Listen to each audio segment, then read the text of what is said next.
विद्यार्थी मित्रों, नमो नमः। बाल जूनियर क्लासेज में आपका स्वागत है। विद्यार्थी मित्रों, आज हम अभिज्ञान शाकुंतलम के नाटकीय पात्रों का परिचय। अब पुरुष पात्र सूत्रधार, नाटक का आरंभ करने वाला प्रधान नट और रंगमंच का अधिकारी। दुष्यंत नाटक का नायक, हस्तिनापुर का राजा। सूत दुष्यंत का सारथी। सेनापति भद्रसेन दुष्यंत का सेनापति। विदूषक मांडव्य दुष्यंत का अंतरंग मित्र और हास्यकारी विदूषक मांडव्य है। महर्षि कड़ुकश्यप आश्रम के कुलपति, शकुंतला के पालक और धर्मपिता हैं। मरीच काश्यप एक महर्षि हैं, देवों और राष्ट्रों के पिता, एक प्रजापति हैं। भरत शरदमन राजा दुष्यंत और शकुंतला का पुत्र। सोमराज दुष्यंत का पुरोहित। मातली इंद्र का सारथ। बैखानस हरित नारद गौतम सांग्रव सारध्वत ये सभी कड़ु के शिष्य आश्रम के तपस्वी हैं। कौन? बैखानस हरित नारद गौतम सांग्रव सारध्वत और शिष्य।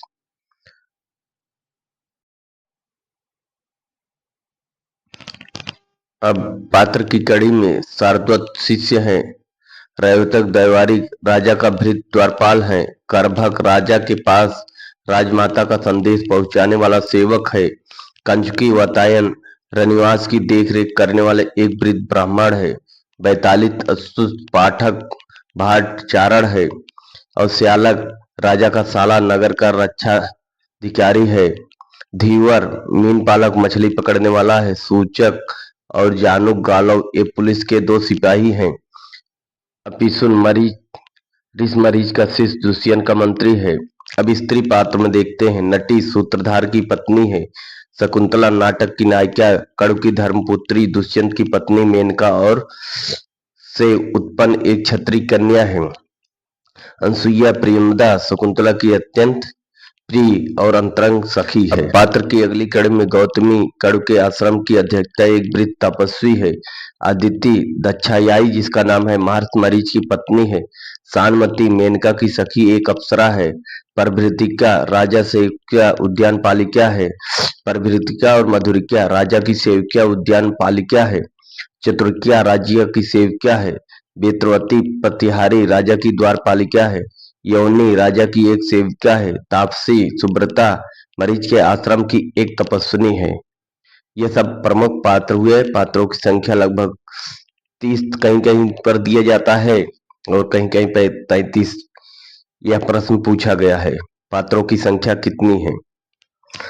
अब हम अन्य पात्र के विषय में जानते हैं। माधव इंद्र देवताओं के राजा दुष्यंत के मित्र हैं। इंद्राणी कौन है? इंद्र की पत्नी है। जयंत कौन है? इंद्र के पुत्र हैं। कौशिक विश्वामित्र शकुंतला के जन्मदाता पिता है। अब कड़ु क्या बोलते हैं? वो धर्म पिता है। एक कौशिक क्या है? विश्वामित्र शकुंतला के जन्मदाता पिता है। मेनका शकुंतला की माता एक अप्सरा है। दुर्वासा एक ऋषि शकुंतला को शाप देने वाले हैं। नोट: नाटक में इन पात्रों का केवल नामोल्लेख मात्र मिला हुआ है। जितने ऊपर पात्र हैं बहुत कम उल्लेख मिला हुआ है। शाकुंतलम में पुरवंशी चंद्रवंशी राजा दुष्यंत तथा विश्वामित्र और मेनका की पुत्री शकुंतला का प्रेम वियोग पुनर्मिलन वर्णित है। शकुंतला की कथा महाभारत के आदि पर्व तथा पद्म पुराण के स्वर्गाखंड में वर्णित है। ये प्रश्न पूछा गया है। शकुंतला की कथा महाभारत के आदि पर्व और पद्म पुराण के स्वर्गखंड में वर्णित है। शकुंतला का नायक दुष्यंत हस्तिनापुर का राजा है और धीरोदात्त नायक के गुणों से युक्त है। शकुंतलम की नायिका शकुंतला महर्षि कड़ु काश्यप के आश्रम में पाली हुई मुग्धा नायिका है। शकुंतला पूछा गया, शकुंतला कैसी नायिका है? मुग्धा नायिका। शकुंतलम का प्रमुख रस श्रृंगार है। चतुर्थ अंक में करुण रस है। अब अन्य पात्रों में देखते हैं। शाकुंतलम में 24 छंदों का प्रयोग। अभिज्ञान शाकुंतलम में 24 छंदों का प्रयोग हुआ है। सर्वाधिक प्रयुक्त छंद आर्या है। तत्पश्चात बसंत तिलका 30 है। अभिज्ञान शाकुंतलम में कुल 196 श्लोक, सर्वाधिक 35 है। श्लोकम सप्तम अंक में है। सबसे ज्यादा सर्वाधिक श्लोक किसमें है? 35 अंक है। किस श्लोक में? किस अंक में? सप्तम अंक में। अभिज्ञान शाकुंतलम में वैदर्भी रीत और माधुर्य गुण से युक्त है। शाकुंतलम में साधारणतः गद्य के लिए सौरसेनी और पद्यों के लिए महाराष्ट्रीय प्राकृतिक प्रयोग हुआ है। गद्य के लिए सौरसेनी और पद्यों के लिए महाराष्ट्रीय प्रकृति का प्रयोग हुआ है। खष्ट अंक में दोनों सिपाही और धीवर मागधी बोलते हैं। खष्ट अंक में दोनों सिपाही और धीवर क्या बोलते हैं? मागधी बोलते हैं। शाकुंतलम में सर्वाधिक उपमा और अर्थन्यास अलंकारों का प्रयोग हुआ है। यह पूछा गया है अभिज्ञान शाकुंतलम में कौन सा अलंकार का सबसे अधिक प्रयोग हुआ है? किसका? अर्थांतन्यास अलंकारों का प्रयोग हुआ है। अब अभिज्ञान शाकुंतलम में दुष्यंत की शकुंतला से पूर्व अन्य दो रानियां हंसपादिका और बासमती थी। कौन है? दुष्यंत की शकुंतला से पूर्व दो और रानियां हंसपादिका और बासमती हैं। शकुंतला की अनसुईया और प्रियंवदा नामक दो सखियां हैं। दुष्यंत और शकुंतला का पुत्र शरदमन भरत है। शकुंतलम का विदूषक मांडव्य दुष्यंत का मित्र है।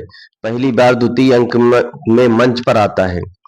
विदूषक पूछा गया शकुंतलम का विदूषक जो मांडव्य है दुष्यंत का मित्र है, पहली बार कब आता है रंगमंच पर? वह द्वितीय अंक में मंच पर आता है। दुष्यंत का सेनापति भद्रसेन और पुरोहित सोमरात है। इंद्र का सारथी माताल और दुष्यंत का सारथी सूत है। करभक नामक दूत द्वितीय अंक में दुष्यंत की माता का संदेश लेकर आता है। शकुंतला परित्याग के बाद देवों और राक्षसों के पिता प्रजापति मारीच काश्यप के आश्रम में रहती है। बैखाना सांगरव शार्दूल गौतम नारद हरित आज महर्षि कणु के शिष्य हैं। अब ऋषि मारीच एकमात्र शिष्य जो शकुंतला दुष्यंत के मिलन की सूचना कर्ण को देते हैं। ऋषि मारीच के एकमात्र शिष्य जो शकुंतला दुष्यंत के मिलन की सूचना कर्ण को देते हैं, देते हुए 7वें अंक में भेजा जाता है। कब भेजा जाता है?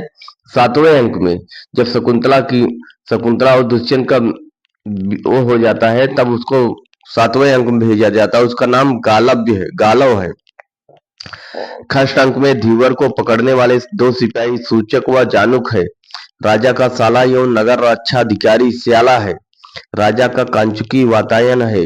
वह खष्ट अंक में बसंतोत्सव की तैयारी में लगी दो उद्यान पालिकाओं परवृत्तिका व मधुरिका को ऐसा करने से रोकता है। बेत्रवती राजा की द्वारपालिका यवनी है। एक अन्य सेविका है अदिति दक्षा यानी मरीच की पत्नी और गौतमी कण्व के आश्रम की एक वृद्ध तापसी है। गौतमी भी सांगरव और शार्दूल के साथ शकुंतला को छोड़ने हस्तिनापुर जाती है। मरीच के आश्रम में शरदमन भरत के साथ रहने वाली तापसी सुब्रता थी। शानमती शकुंतला की माता मेनका की सखी है जो खष्ट अंक में राजा और विदूषक की बात अदृश्य रूप से सुनती है। शानमती ये जो है खष्ट अंक में राजा और विदूषक की बात अदृश्य रूप से सुनती है। इंद्र का पुत्र जयंत और पत्नी इंद्राणी पौलोमी सची है। अब सुलभ को दुर्वासा अत्रि और अनसुईया के पुत्र हैं। वह चतुर अंक के आरंभ में शकुंतला को शाप देते हैं। महर्षि कण्व का आश्रम मालिनी नदी के तट पर विश्वामित्र का आश्रम गौतमी नदी। अब महर्षि कण्व का आश्रम कहाँ पर है? मालिनी नदी। और विश्वामित्र का आश्रम गौतमी नदी के तट पर है तथा मरीच का आश्रम हेमकूट पर्वत पर था। अब इसको ध्यान देना है। महर्षि कण्व का आश्रम मालिनी नदी और विश्वामित्र का आश्रम गौतमी नदी और मरीच का आश्रम हेमकूट पर्वत पर था।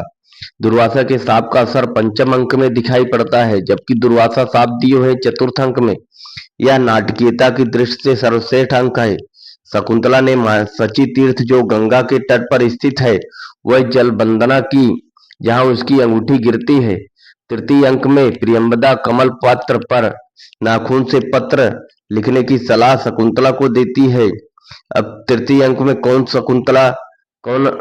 दुष्यंत को पत्र लिखने की सलाह देती है? प्रियंवदा देती है जिसे वह फूलों में छिपाकर देवता के प्रसाद के बहाने राजा के पास पहुंचाने को कहती है।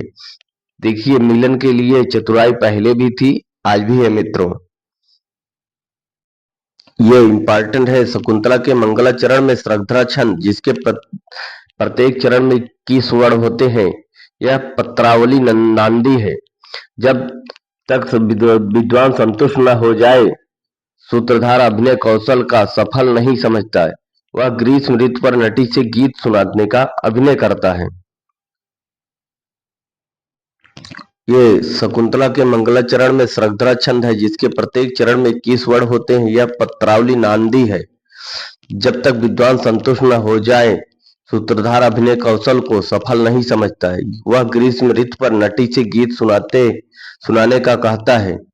नटी आरंभ में 2 छंद गाती है, एक आर्या सुभग सलीला व गाहा और दूसरा उद्गाथा ईषद ईषद चुमितान वाला। सूत प्रथम अंक में के आरंभ में धनुष पर बाण चढ़ाए हुए राजा की उपमा शिव से देता है। कौन देता? सूत। प्रथम अंक में बैखानस राजा को चक्रवर्ती पुत्र प्राप्त करने का आशीर्वाद देता है।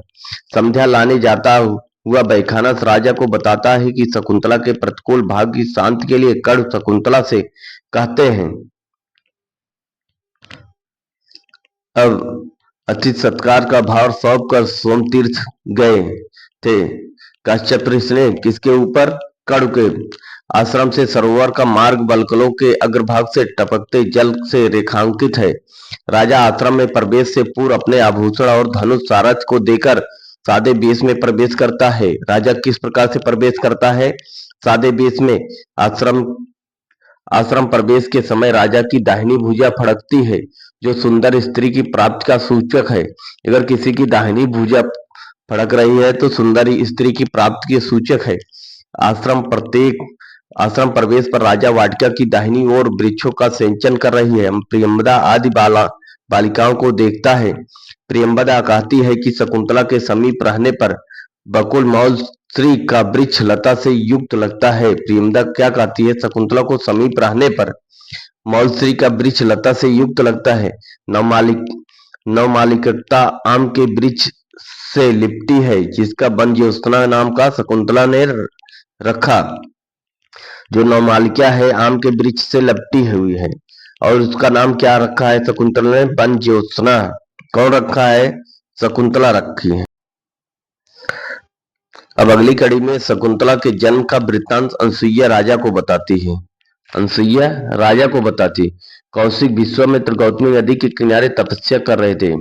विश्वामित्र कहाँ तपस्या कर रहे थे? गौतमी नदी के किनारे। प्रियंवदा 2 वृक्षों के सिंचन का ऋण बताकर शकुंतला को रोकती है। राजा अपनी अंगूठी देकर शकुंतला को ऋण मुक्त करना चाहता है। द्वितीय अंक का आरंभ खिन विदूषक के प्रवेश के साथ होता है। द्वितीय अंक का प्रारंभ कहां से होता है? दुखी विदूषक के प्रवेश के साथ होता है, जो राजा के मृगिया में व्यसन से दुखी है। द्वितीय अंक में सेनापति और विदूषक मृगिया शिकार के गुण दोष की चर्चा करते हैं। सेनापति की और विदूषक मृगिया शिकार के गुण दोष की चर्चा करते हैं। अब दुष्यंत शकुंतला के प्रति अपने प्रेम को विदूषक से कहता है, और कहीं यह अत्यंत पूर्व में न बता दे, इसलिए उस बात को हंसी में कही बात कहता है। किससे कहता है? अपने विदूषक से कहता है कि ये सब जो बात हुआ है वह हंसी में हुआ है। करभग संदेश लाता है कि चौथे दिन महारानी दुष्यंत की माता के व्रत जीवित पुत्रिका जीवित याव्रत का पारण है। राजा अपने स्थान पर विदूषक को भेजता है। तृतीय अंक का आरंभ शिष्य के प्रवेश से होती है, जो शकुंतला के अस्वस्थ होने की खबर प्रियंवदा से प्राप्त होने का अभिनय करता है। तृतीय अंक का आरंभ विष्कंभक से होता है। तृतीय अंक का आरंभ विष्कंभक से होता है, इसको ध्यान रखें। तृतीय अंक में दुष्यंत ने के शकुंतला के समीप उपस्थित होने पर दोनों सखियां मृग शावक को उसकी मां से मिलने के बहाने से हट जाता है। किसके?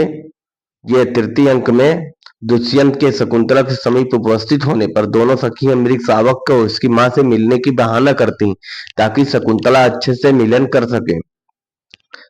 अब पात्र परिचय की कड़ी में अगले दुष्यंत तृतीय अंक में शकुंतला से गंधर्व विवाह करता है। किस अंक में? तृतीय अंक में शकुंतला से गंधर्व विवाह करता है। यह विवाह केवल क्षत्रियों के लिए ही स्वीकृत था। गौतमी दोनों सखियों के साथ शकुंतला का स्वास्थ्य जानने आती है। कौन आता है जानने के लिए? गौतमी, क्योंकि वो प्रेम में विह्वल है, इसके लिए उन दोनों को स्वास्थ्य जानने के लिए आती है। चतुर्थ अंक का आरंभ पुष्प चुनती हुई दो सखियों प्रियंवदा अनसुईया के प्रवेश के साथ होता है। अनसुईया शकुंतला को भाग्य देवता के पूजन के लिए अधिक फूल तोड़ने को कहती है। साप देकर जाते हुए दुर्वासा को मनाने के लिए प्रियंवदा जाती है। इससे आपको स्पष्ट हो जाता है कि सबसे प्रिय सखी शकुंतला की कौन सी है? प्रियंवदा। शकुंतला कुटिया के द्वार पर बाएं हाथ पर मुंह रखे चित्रलिखित सी बैठी हुई है।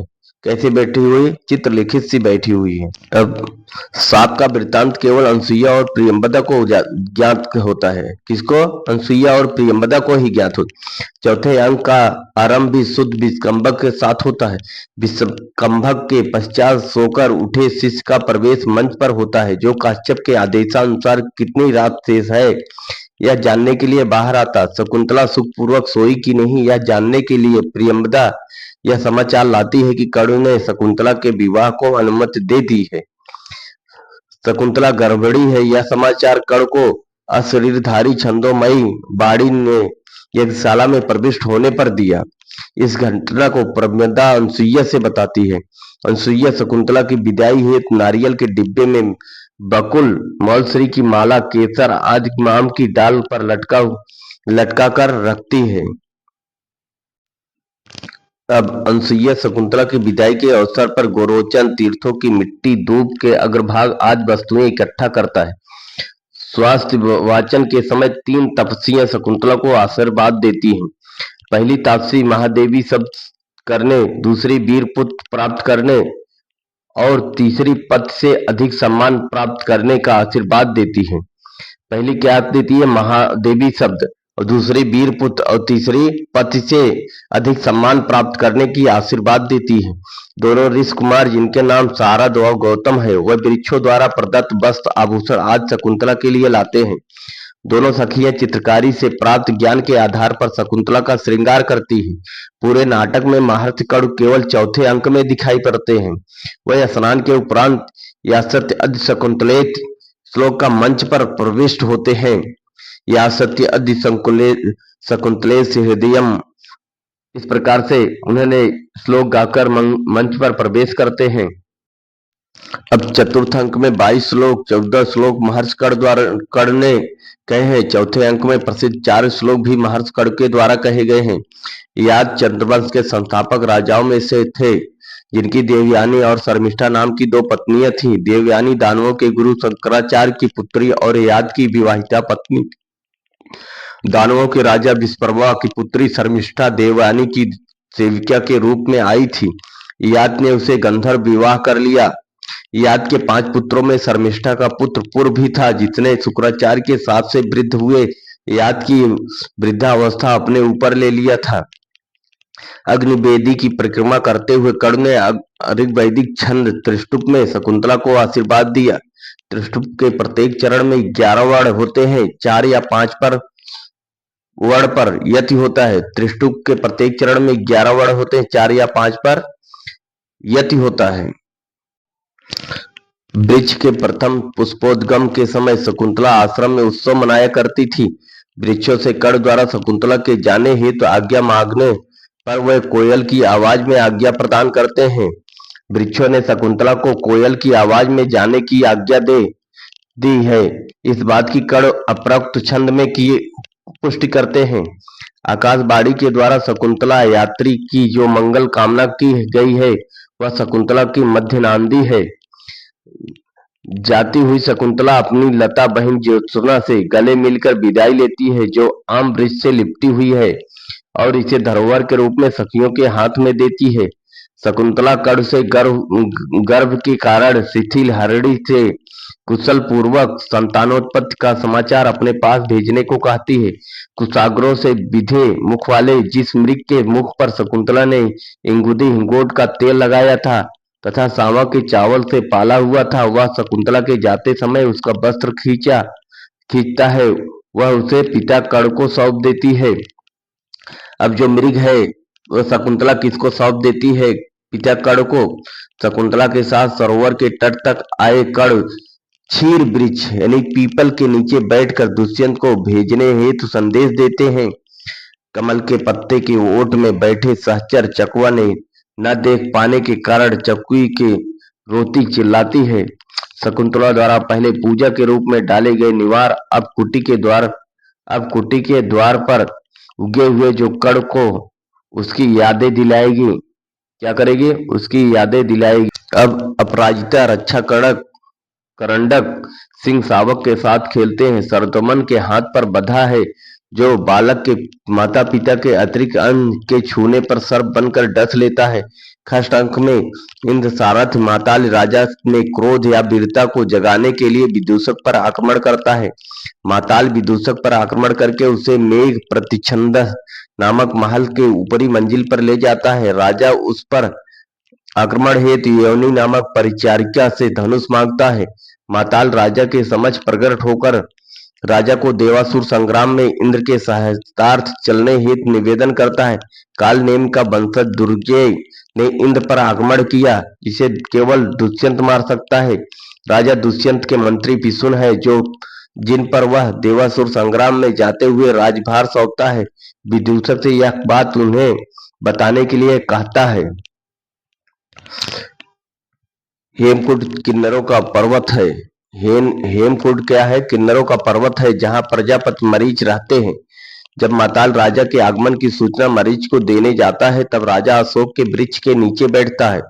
जातकर्म 16 संस्कारों में चौथा है जिस अवसर पर सरदमन के हाथ पर अपराजिता नामक रक्षा सूत्र बांधा गया था। मरीच वत्स चिरंजीव पृथ्वी पाल्यम आशीर्वाद राजा को देते हैं तथा दुर्वासा साप का वृत्तांत दोनों को बताते हैं। अदृश्य तेजोमयी मूर्ति के रूप में मेनका अवसर तीर्थ से शकुंतला को लेकर दाक्षायणी मरीच पत्नी के पास गई। अभिज्ञान शाकुंतलम नाटक का भरतवाक अंतिम श्लोक है। प्रवर्ताम प्रकृति हिताय रुचिरा छंद में है जिसके प्रत्येक चरण में 13 वर्ण होते हैं। रुचिरा छंद में कितने वर्ण होते हैं? 13 वर्ण होते हैं। 4 9 पर यति होती है। जीवों को बलात् वश में कर लेने के कारण भरत का नाम सरदमन पड़ा था। पंचम अंक में अंगूठी के सची तीर्थ में जल तर्पण के समय गिरने की बात का पता सर्वप्रथम गौतमी के मुख से पता चलता है। इस प्रकार से साहित्यिक परिचय में भाग 2 ये हमने आपको बताया है। विद्यार्थी मित्रों, आप सभी का अध्ययन करें ताकि आपका अच्छा से ज्ञान को प्राप्त हो जाए। अब हम आपसे लेते हैं विदा। तब तक के लिए नमो नमः।